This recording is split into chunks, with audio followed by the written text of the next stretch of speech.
Bonjour tout le monde. Nous sommes actuellement au musée de la mine de Champagnac et je profite d'être ici et devant cette plaquette et parlant du travail des chevaux à la mine pour vous parler de ce sujet. En effet, dans les mines, que ce soit en France ou ailleurs, beaucoup de chevaux ont été utilisés. Et pas que. On a utilisé également des ânes, des mulets, des poneys. Et on les utilisait aussi bien en surface qu'au fond.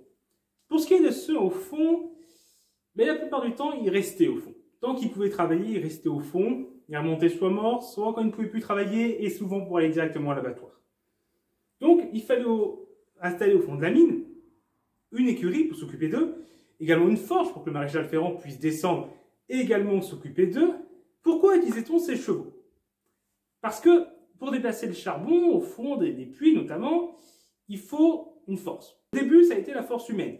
Mais rapidement, elle est devenue insuffisante parce que les besoins en charbon augmentant, l'industrialisation se développant, il fallait de plus en plus déplacer du charbon, l'humain ne suffisait plus.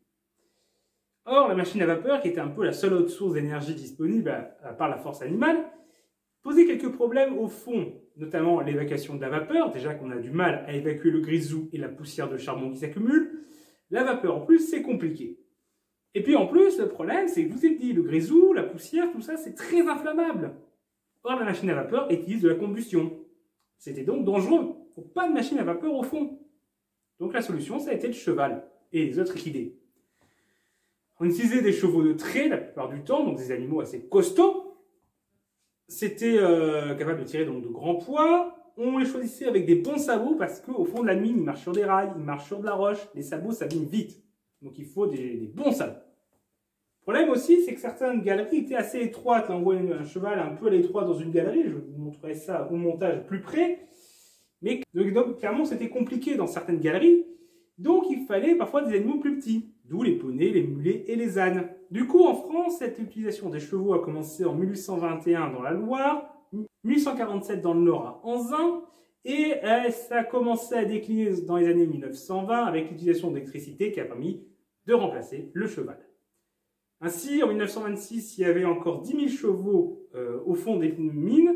Ils n'étaient plus que 130 en 1960 et le tout dernier cheval en France à remonter, ça a été en 1969. Comme je vous l'ai dit, cette utilisation des chevaux a eu lieu dans plusieurs pays. En Belgique, ça a commencé au moins en 1823. Au Royaume-Uni, ça a commencé autour de 1750. Et ça s'est terminé en 1999, donc plus tard qu'en France. On voit que l'usage des chevaux là-bas a été plus long. Et même en quantité, ça a été plus important. Même si là-bas, c'était beaucoup des poneys. En 1913, il y avait 70 000 poneys qui étaient utilisés dans les mines au Royaume-Uni. On peut aussi parler du cas des États-Unis où l'utilisation des chevaux et des équidés en général a duré de 1805 à 1970. Le cheval, ça m'a pris très tôt. Le cheval, je trouvais trop beau d'aller au galop. Le cheval, c'est génial. Et du coup, puisqu'on est à Champagnac, qu'en était-il là-bas? Alors oui, là-bas, les chevaux aussi ont été utilisés. Beaucoup aussi en surface quand même, pendant longtemps, pour déplacer le matériel des charbons sur le carreau de la mine ou envoyer le charbon à la gare pour qu'il puisse être vendu.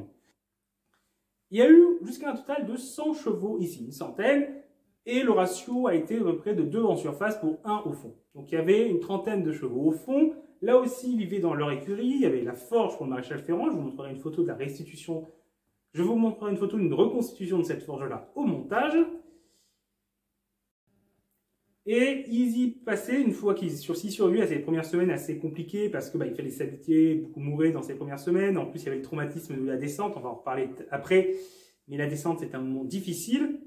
Donc, un certain nombre mouraient dans les premières semaines. Ceux qui survivaient pouvaient passer une dizaine d'années à peu près à travailler, ce qui leur donnait une espérance de vie entre 15 et 20 ans. Pour comparer, les chevaux en surface, c'est 25-30 ans. Donc, on voit que l'espérance de vie était raccourcie par ces terribles conditions, le manque de lumière, la chaleur et notamment les problèmes respiratoires dont ils devaient souffrir tout autant que les mineurs, ils devaient souffrir de la silicose, même si ça leur était pas diagnostiqué sur les chevaux évidemment, mais on se doute bien qu'ils avaient ces problèmes-là. Ça n'empêchait pas les mineurs, ici en tout cas, et ça peut être le cas ailleurs aussi, de bien les traiter. Il y avait une affection pour ces animaux, cette vie qu'on trouvait au fond. Il y avait, voilà, le fond de la mine, c'est un endroit assez inhospitalier, assez peu vivant. Et le fait d'avoir des d'autres vies, c'était quelque chose que les mineurs pouvaient aimer, c'est ce qu'on a dans les témoignages. En plus, à Champagnac, chaque cheval avait son conducteur attitré, donc il y avait un lien qui pouvait se créer entre la bête et l'animal. Donc ça créait aussi une proximité. On voit des témoignages des mineurs qui parlent de l'intelligence de ces chevaux, qui peuvent compter les bennes, qui refusent de les tirer lorsqu'il y en a trop, lorsqu'on en a plus que ce qu'ils ont d'habitude d'avoir, et qu'ils n'essayent même pas de tirer, ils savent qu'il y a trop de bennes. Il y a aussi des chevaux qui savent comment faire dérailler les bennes. Comme ça, quand ils ont envie de s'arrêter de travailler, ils les font dérailler, et le temps qu'on remette, ils sont en pause. On a aussi le cas de chevaux qui essaient de piquer la gamelle de leur conducteur qui mange pendant la pause repas, parce qu'ils vont manger au fond de la mine. Donc là, je vous montrerai une photo aussi de ça. On voit aussi, je vous montrerai aussi au montage une photo du cheval et de son conducteur. On voit une certaine proximité entre les deux. Mais malgré tout ce bon traitement, la vie au fond de la mine était trop difficile et ça raccourcissait leur vie et ils en souffraient. Donc maintenant, on va parler de la descente. Et du coup, la descente. Alors là, on voit une photo du coup de comment se passait la descente. On voit le cheval qui est attaché un peu de toutes parts. Vraiment, il est vraiment en saucissonné et il est soutenu. Alors là, c'est plutôt des cordes, mais régulièrement aussi, ça pouvait être des câbles en métal. Et ensuite, il est descendu comme ça à la verticale. Il faut savoir que le cheval, lorsqu'il ne touche pas le sol, il se paralyse de peur.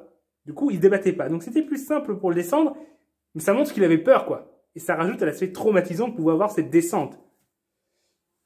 D'autres endroits, ils ont pu, par la suite, quand les ascenseurs sont développés, utiliser des ascenseurs. Là, c'est une descente qui date de 1920. Alors ici, j'ai pas vu de trace d'utilisation des ascenseurs pour descendre des chevaux.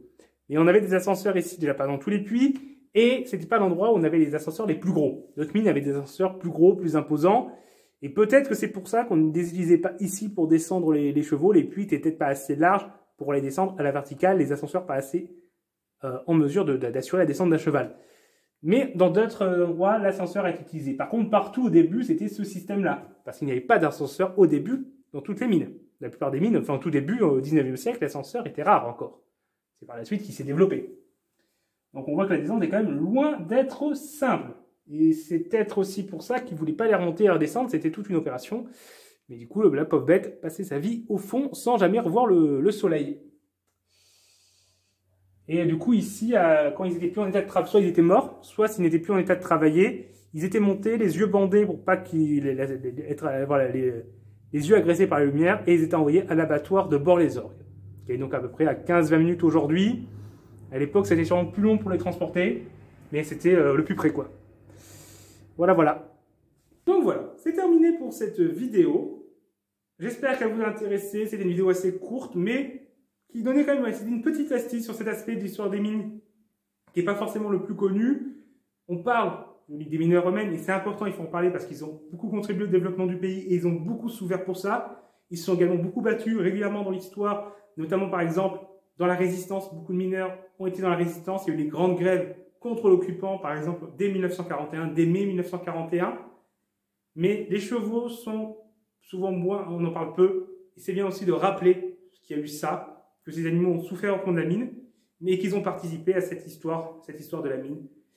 Donc j'espère que ça vous a intéressé. Si c'est le cas, n'hésitez pas à partager la vidéo, ça nous aide beaucoup. N'hésitez pas également à mettre un pouce bleu, ça aussi c'est sympa. Vous pouvez également commenter pour poser des questions, apporter des compléments, dire ce que vous avez pensé de la vidéo, faire des remarques constructives. Vous pouvez également vous abonner pour ne pas rater nos prochaines vidéos. J'espère que le son a été correct parce que c'est la première fois que je tourne ici dans le musée de la mine, d'ailleurs que je remercie d'avoir accueilli ce tournage. J'espère que l'écho n'a pas été trop important. Avec ce micro, normalement, c'est bien mieux. Mais c'est surprise. Mais je me suis dit que pouvoir tourner dans ce cadre, c'était sympathique. Ça changeait du cadre habituel. Donc voilà. Mais écoutez, je vous souhaite une bonne fin de journée, matinée, soirée, nuit, ce que vous voulez, au moment où vous êtes en train de regarder cette vidéo. Au revoir tout le monde!